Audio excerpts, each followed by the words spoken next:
Well, Chibs, you managed to do something new this week. You managed to bore everyone to death with the blandest episode of Doctor Who in its entire history. What we learned this week is that if you remove the agenda and wokeness from the Chibs the Idiot and Dr. Nasty era of the show formerly known as Doctor Who, now known as shit, you have very little left. That's, of course, not to say that this episode is completely devoid of wokeness. Nope, the BBC doesn't allow agenda-free anything anymore, and this would go against Chibs the Idiot's entire reason for being anyway. This episode is yet another anti-capitalist lecture series, which makes sense coming from the BBC, seeing as they fund their woke crap with the license fee extorted from UK citizens. We learn that there is quite the divide between the rich and the poor in 20th century New York. Tell us something we don't already know, but I can't help but detect some hypocrisy here, as the diversity hires and the handful of straight white males that remain at the BBC are actually paid quite well. The 13th Doctor makes the same as Peter Capaldi, at an estimated £250,000 per year, or something like that, with a much lighter workload. Here's an idea for Chibs the Idiot and Dr. Nasty. Since you two are so upfront about how progressive you are, then how about you donate the majority of your salaries to people that need it and just live off what the rest of us plebs are forced to subsist on?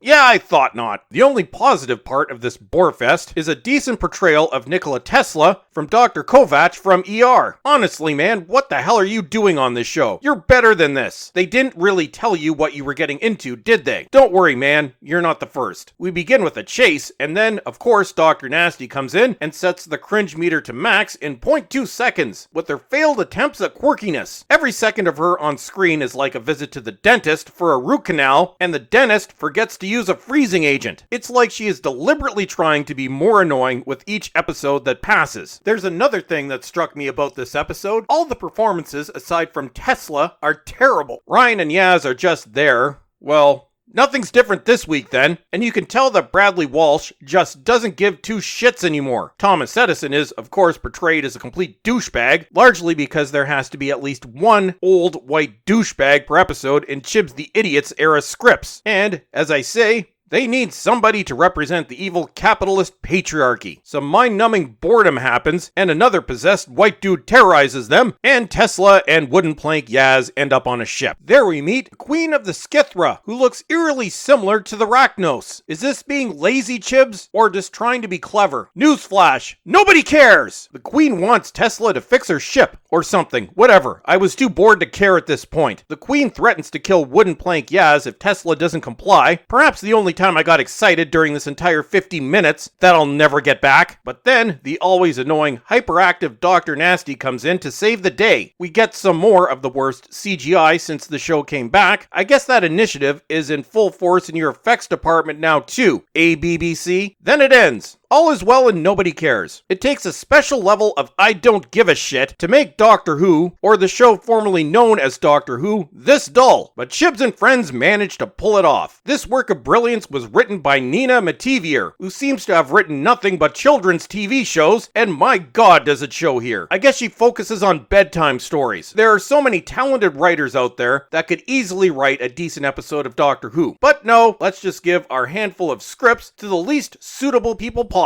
That, and while some formerly involved with this show may virtue signal their faces off, I doubt any of them would participate in Chibs the Idiot's dumpster fire anyway. In the long term, it probably wouldn't look good on their IMDb pages. And how did this show fare in the ratings? Well, the overnights were down to 4.04 million. Only 4 episodes in, and if the audience continues to run away at this rate, then we may be looking at an all-time low by mid-series. Great work, Chibs. And Jesus Christ, man, how did you people manage to make something this dull when you only had to come up with 10 episodes and had well over a year to do it? Good lord.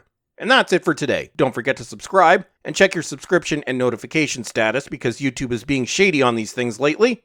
And follow me on Twitter. And as always, everyone, thank you for watching and have a great day.